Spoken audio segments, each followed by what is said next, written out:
Idza masahu saru zazua, apabila ditimpa kesusahan ia berkeluh kesah. Wa idza masahul khairu manua, apabila ia mendapatkan kebaikan ia suka lupa. Illal musallin, kecuali orang yang salat. Satu.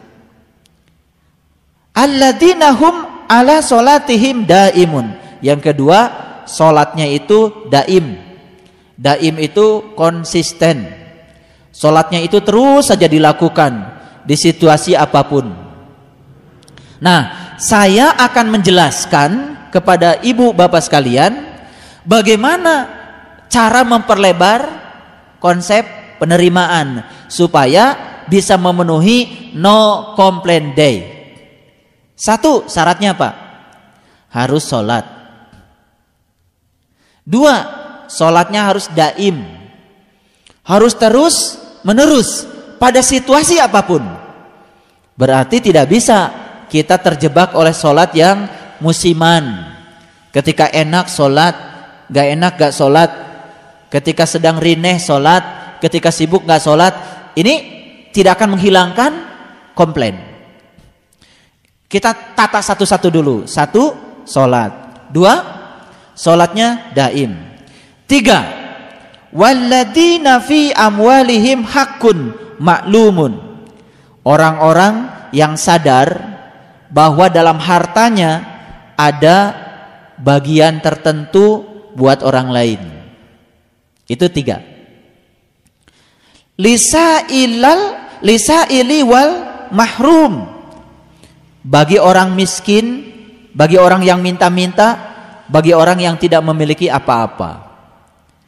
Ulangi lagi. Satu, sholat. Dua, sholatnya harus daim, terus menerus. Pak, kalau saya sholatnya terus menerus gimana dong? Apa saya bisa bekerja?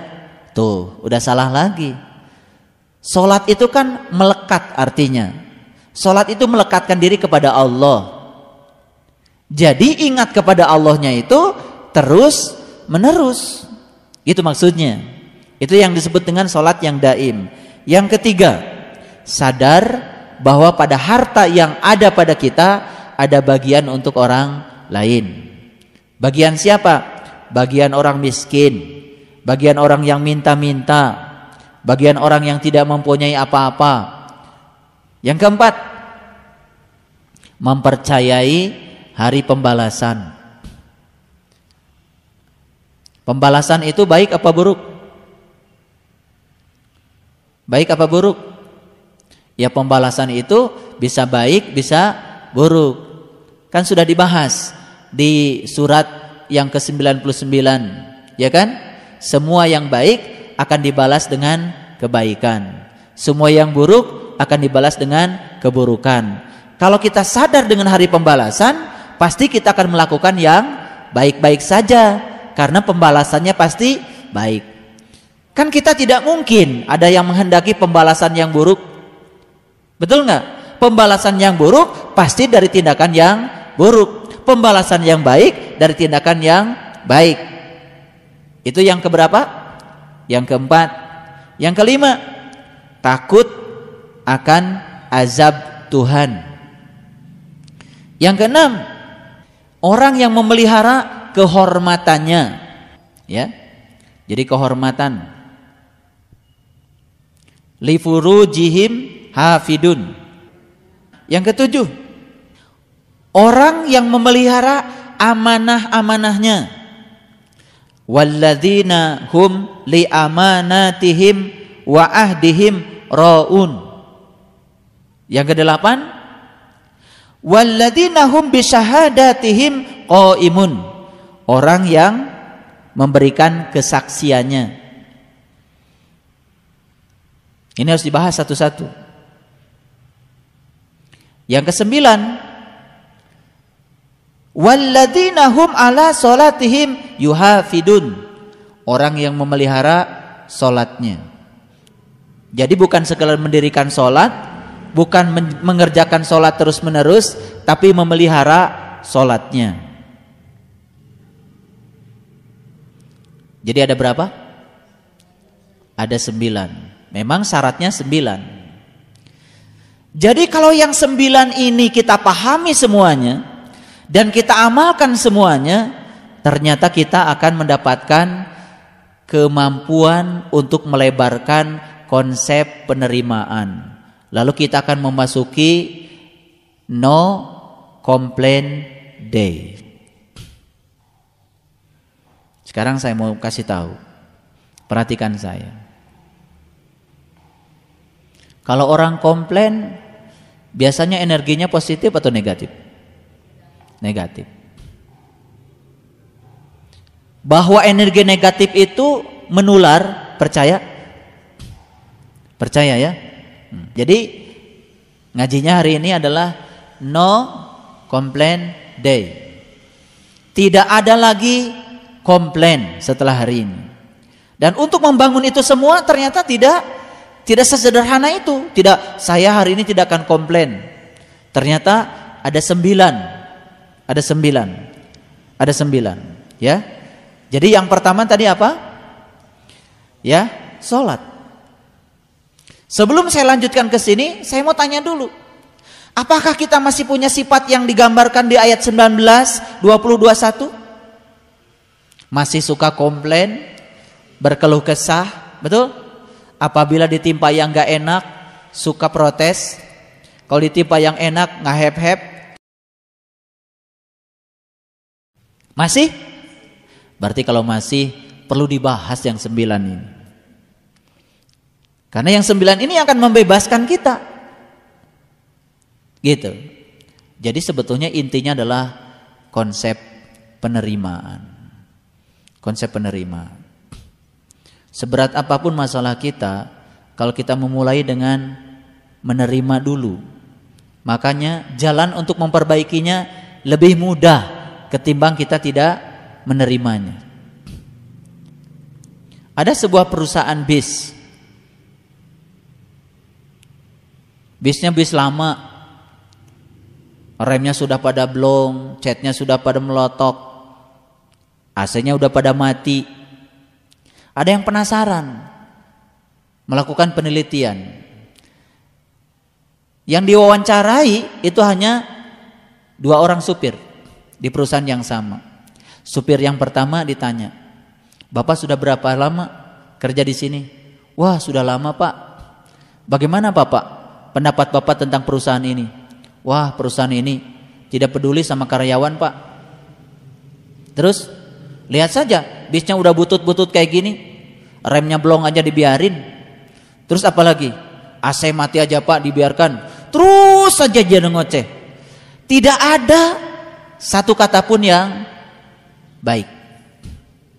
Tapi yang kedua, supir yang sama di perusahaan yang sama, supir yang berbeda di perusahaan yang sama, ditanya, "Bagaimana pandangan Bapak dengan perusahaan ini?" "Alhamdulillah, Pak, anak istri saya bisa makan karena saya kerja di sini. Mungkin kalau saya tidak kerja di sini, nggak tahu deh nasib saya seperti apa. Perusahaan ini gimana menurut Bapak?" "Menurut saya sih perusahaan ini luar biasa, Pak. Di saat perusahaan lain sudah pada bangkrut, perusahaan ini masih tetap saja berdiri, dipertahankan." Terus saja dia berpikir yang positif. Orang yang berbeda di perusahaan yang sama ternyata beda. Yang ini positif, yang ini negatif. Ternyata yang positif ini hidupnya lebih santai. Tidak banyak komplain, tidak banyak protes, menerima. Tapi menerima bukan berarti kita berserah kepada kenyataan. Tidak. Menerima dulu yang paling utama, setelah itu baru memperbaiki. Jalan untuk memperbaiki jauh lebih mudah kalau kita memulai dengan konsep penerimaan.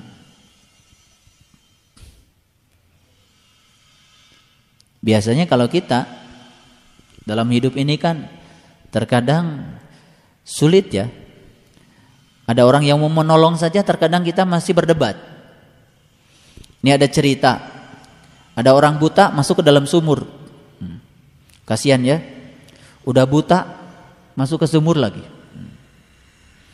Begitu masuk ke sumur plung gitu, ada yang lewat. Karena dia teriak-teriak, ya udah ditolong. Ambilkan tali, kemudian diulurkan talinya ke bawah. Pikirannya sih yang menolong, kalau tali sudah di bawah, ya sudah, dia tinggal pegang ke tali, ditarik ke atas. Sesederhana itu tadinya pikiran orang yang menolong. Ternyata enggak. Begitu mau ditolong, siapa kamu? Saya mau menolong bapak. Takut bermuatan. Ikhlas nggak kamu nolong saya? Nanti kalau saya ditolong sama kamu mau minta bayaran nggak sama saya? Tolong ya dijelaskan siapa yang bikin sumur ini? Tanggal berapa, tahun berapa, berapa dalam? Udah mau mati masih debat. Dasar orang buta.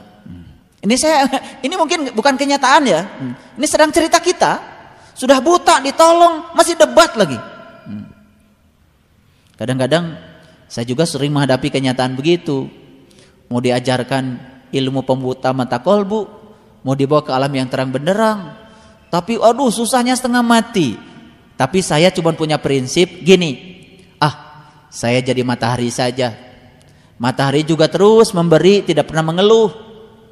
Makanya kenapa semua tanaman menuju matahari? Cuman satu alasan, karena matahari kalau memberi gak pernah mengeluh, melayani terus. Nih saya kasih tahu untuk yang muda-muda yang cari uangnya masih susah. Selama kita berorientasi mencari uang, pasti kita akan melakukan tindakan bagaimanapun untuk memenuhi agar kita mendapatkan uang. Sekarang lupakan uang. Peribahasa yang mengatakan waktu adalah uang menurut saya harus ditiadakan. Capek kita. Dirubah sekarang. Saya ingin memberikan pelayanan yang terbaik. Saya ingin bermanfaat bagi banyak orang. Itu saja dilakukan. Insya Allah kita akan dikejar uang. Jadi tidak usah mengejar uang. Lakukan pelayanan yang terbaik. Pasti semua akan berpusat pada kita. Sekarang sekali lagi. Tanaman apa di bumi yang tidak menghadap matahari? Gak ada. Semua menghadap dia. Kenapa semua menghadap dia? Kenapa semua menyenangkan dia? Cuman satu alasan. Karena dia memberi dan terus memberi. Ternyata hukum memberi pasti menerima. Karena matahari memberi tanpa minta balasan, memberi tanpa keinginan, memberi dan terus memberi tanpa pilih kasih, maka semua pohon menghadap dia. Saya ingin kasih tahu, kalau kita membuat pelayanan pada siapapun, semua orang pasti akan menghadap kita. Semua rezeki akan berpihak pada kita. Semua kebaikan akan menuju kita. Rumusnya cuma satu. Ini harus dibaca berulang-ulang setiap hari. Ini doanya dari saya. Di mana hati berada, di situ harta terletak. Ulangi lagi. Di mana hati berada, di situ harta terletak. Ngerti maksud saya? Saya tidak berbicara harta dunia saja. Berbicara dua-duanya. Harta jasmani, harta ruhani. Dan ternyata harta bergantung pada kehadiran hati. Ini saya kasih tahu. Ada yang tanya sama saya, Bapak, kok Bapak baru saja dari sini, ke sini, ke sini, ke sini, ke sini, kok nggak ada lelahnya? Saya bilang, sebetulnya saya kelihatan oleh kamu bekerja. Saya tuh sebenarnya nggak bekerja. Kenapa? Karena saya melakukannya senang. Ketika kita melakukan pekerjaan dengan senang, sebetulnya kita sudah berhenti bekerja. Sekali lagi, ini rumus yang luar biasa. Luar biasa. Silahkan dibuktikan rumus ini, formula ini luar biasa. Ulangi, di mana hati berada, di situ harta terletak.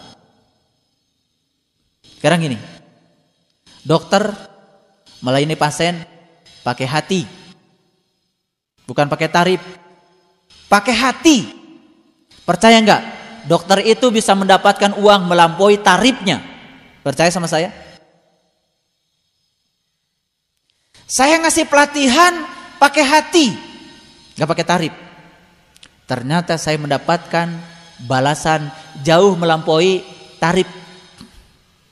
Saya melakukan kebaikan pada siapapun pakai hati, memberi pakai hati. Ternyata saya mendapatkan balasan jauh melampaui yang saya pikirkan. Jadi semua satu. Di mana hati berada, di situ harta terletak. Jadi kalau ingin kaya, gampang. Hadirkan hati. Melakukannya harus senang. Makanya saya bilang tadi, tidak semua orang sibuk sukses. Dan tidak semua orang yang tidak sibuk tidak sukses. Saya akan menggunakan sukses dalam dua terminologi. Ada sukses menurut ukuran umum, ada sukses menurut ukuran pribadi. Dan itu berbeda.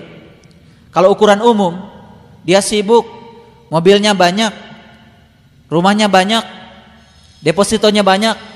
Ukuran umum, sukses. Padahal kalau ditanya dia, setelah itu pengen apa lagi? Pengen tambah banyak lagi. Dan mungkin dia merasa belum sukses. Beda ukuran pribadi dengan ukuran umum. Ukuran pribadi itu ternyata sangat unik. Saya menilai kesuksesan bukan dari sisi itu. Saya melihat dari sisi hasilnya. Kenapa? Ketika saya melakukan suatu tindakan tertentu, berdampak apa? Dampak tidak selalu uang. Makanya sekarang berhenti, dan jika perlu coret kata-kata waktu adalah uang. Ganti, waktu adalah pelayanan. Ganti. Lebih dahsyat, waktu adalah pelayanan. Sekarang berusahalah untuk melayani siapapun. Berusahalah untuk membaikan siapapun. Berusaha untuk menolong siapapun. Percaya sama saya, tidak usah memikirkan apa yang kita dapat. Semesta akan membalikan semuanya pada kita. Dan itu sudah terbukti luar biasa. Jadi sekarang berhenti mencari uang, tetapi memberikan pelayanan terbaik. Pasti kita akan dikejar oleh uang. Dan pelayanan adanya di mana? Di hati. Saya kasih tahu. Pernah nggak ngasih tukang parkir besar? Pernah? Sering saya melakukannya. Cuman karena hal yang sepele. Ketika mobil diparkir, kelihatan ya, kacanya kotor, dia ngambil lap. Bukan sekedar itu. Dan yang luar biasa, ada seorang tukang parkir ketika mau dikasih itu nggak mau. Itu pelayanan. Karena dia hadir di situ hatinya. Beda dengan orang yang hitung-hitungan. Sekian mobil, sekian itu, dia hanya mendapatkan sekian saja. Di situ pelayanan. Pernah nggak datang ke tukang cukur, nggak disuruh tukang cukur tiba mijit semua, enak gitu. Pasti tidak mungkin kita ngasih 8.000. Pasti ingin ngasih 20.000, bisa jadi 50.000. Betul? Jadi sekarang apa yang harus kita lakukan? Merubah. Jadi keyakinan yang salah di masa lalu, rubah. Keyakinan yang salah, yang tidak produktif, yang telah membelenggu kita, hancurkan. Dan itu akan memperlebar konsep penerimaan. Masih ingat cerita saya tentang gajah di India? Kalau mungkin pergi ke India, aneh. Karena apa? Gajah yang gede-gede, talinya kecil-kecil. Dan diikat di pohon yang kecil. Tapi gajah yang kecil-kecil, talinya gede-gede, rantainya besar-besar, dan diikatkan di pohon yang besar. Mungkin kalau orang yang baru datang ke situ protes, nih kalian ini nggak ada kerjaan. Yang kecil diikatnya dengan rantai yang besar. Gajah yang besar diikat dengan tali yang kecil, tapi tidak pernah kabur. Ternyata resepnya cuma satu. Gajah yang besar waktu kecil di rantai besar. Dan dia pernah mau kabur berkali-kali, gak sukses. Lalu terbentuk di sini keyakinan di dalam pikiran gajah. Kalau di kaki aku ada tali, jangan berpikir kabur, karena pasti tidak akan bisa lepas. Jadi ada keyakinan yang membelenggu dia, yang dibangun oleh kebiasaan. Dan itu membelenggu pikiran. Jadi yang namanya kuburan di Quran bukan sekedar fisik. Keluar dari kuburan yang fisik ini mudah sekali. Tapi keluar dari belenggu yang non fisik, yaitu belenggu pikiran. Ternyata itu yang telah menawan banyak orang di kehidupan masa lalunya. Lalu dia sulit untuk berubah. Rezekinya gitu saja. Cara berpikirnya gitu saja. Cara bergaulnya begitu saja. Cara merespon masalah gitu-gitu saja. Tidak ada yang berubah. Kenapa? Ada keyakinan yang salah yang membelenggu. Tapi kita tidak pernah periksa itu. Jadi kenapa si gajah yang besar tadi tidak kabur, berputar-putar saja di pohon yang kecil? Karena dia sudah berhasil dibelenggu. Dan waktu kecil dia tetap saja di rantai yang besar. Pernah meronta mau kabur. Dan ternyata cuman menempelkan tali di kaki, si gajah sudah mengatakan pada dirinya, aku tidak mungkin bisa lepas dari sini. Jadi kalau manusia dibelenggu oleh kebiasaan-kebiasaan yang diyakini padahal itu salah, apa bedanya dia dengan gajah? Cuma gede badannya doang. Makanya gajah, lihat, gajah itu badannya gede tapi matanya sipit. Karena gajah itu memang lambang dari orang yang sedang dikendalikan oleh keinginan. Makanya ada Quran surat gajah, surat Al-Fil. Dan tentara gajah ini itu yang mau menghancurkan Ka'bah. Ngerti maksudnya? Kasihan deh lo. Kagak ngerti dari dulu. Tentara gajah menghancurkan Ka'bah. Ya Allah. Ka'bah yang itu seandainya ditubruk sama gajah, tembok lagi. Gak ada masalah. Tapi Baitullah yang ada bersamamu, yang dikotori setiap saat oleh kotoran-kotoran gajah, itu yang sulit dibersihkan. Itu yang sulit dibangun kembali. Dari mana gajah itu muncul? Gajah itu besar tubuhnya, sempit matanya, besar keinginannya, tapi sempit sudut pandangnya. Itulah gajah dalam dimensi yang lain.